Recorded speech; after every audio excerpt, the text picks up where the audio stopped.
क्या सच में महाशिवरात्रि सिर्फ एक धार्मिक पर्व है या फिर ये वह रात है जब पृथ्वी, चंद्रमा और मानव चेतना एक विशेष तालमेल में आ जाते हैं? क्या कारण है कि हजारों वर्षों से ऋषि मुनि इसी रात जागरण करते रहे और क्यों आधुनिक न्यूरोसाइंस भी रात 12 बजे के बाद मानव मस्तिष्क को सबसे संवेदनशील मानती है? आज हम आस्था और विज्ञान के बीच एक सेतु बनाएंगे। नमस्कार मित्रों, आज का विषय है महाशिवरात्रि, कॉस्मिक ऊर्जा या आंतरिक विज्ञान। हम किसी चमत्कार की कहानी नहीं सुनेंगे बल्कि समझेंगे उस आध्यात्मिक संरचना को जिसे हमारे पूर्वजों ने शिव कहा।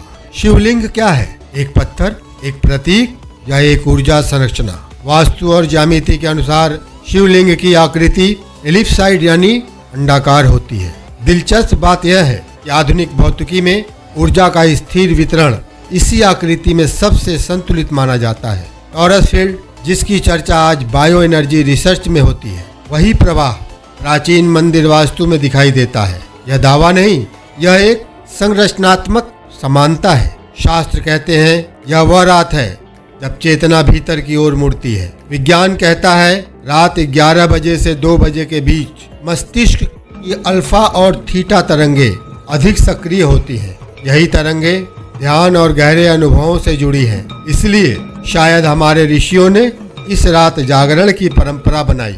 योग परंपरा में कुंडलिनी का वर्णन है। न्यूरोसाइंस में स्पाइनल फ्लूइड और नर्वस एक्टिवेशन की चर्चा होती है।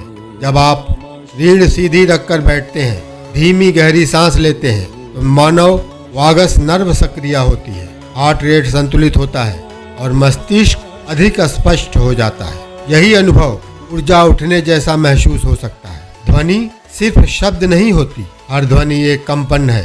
ओम का उच्चारण लगभग 136.1 हर्ट्ज के आसपास कंपन पैदा करता है, जिसे कुछ शोध मस्तिष्क शांति से जोड़ते हैं।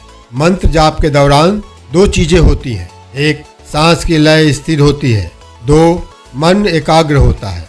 और जब मन स्थिर होता है, वहीं से परिवर्तन शुरू होता है। कोई आकाशीय द्वार नहीं, बल्कि आपका स्वयं का मन। महाशिवरात्रि दरअसल आपके भीतर के शोर को शांत करने की रात है। जब विचार शांत होते हैं तब आप निर्णय स्पष्ट लेते हैं। जब निर्णय स्पष्ट होते हैं तब भाग्य बदलता है। 15 फरवरी की रात आप क्या करें? 11:30 बजे शांत स्थान में बैठें, रीढ़ सीधी रखें, 12 मिनट तक गहरी सांस लें, 108 बार ओम नमः शिवाय या महामृत्युंजय मंत्र का जप करें। अंत में एक सकारात्मक संकल्प लें। यह कोई जादू नहीं, यह मानसिक पुनर्संरचना है।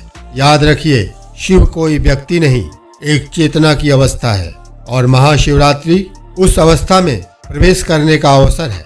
अगर आप उस रात जागेंगे, सचेत रहेंगे और भीतर उतरेंगे, तो शायद ब्रह्मांड नहीं बदलेगा और आप बदल जाएंगे। और जब आप बदलते हैं, दुनिया बदलती है। हर हर महादेव।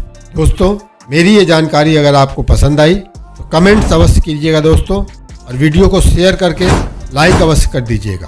और जो मेरे दोस्त मेरे चैनल पर पहली बार आए हैं, वो मेरे चैनल को सब्सक्राइब करके बेल आइकॉन दबाना न भूलें, ताकि मेरे आने वाली हर वीडियो की नोटिफिकेशन उन्हें सबसे पहले मिलती रहे।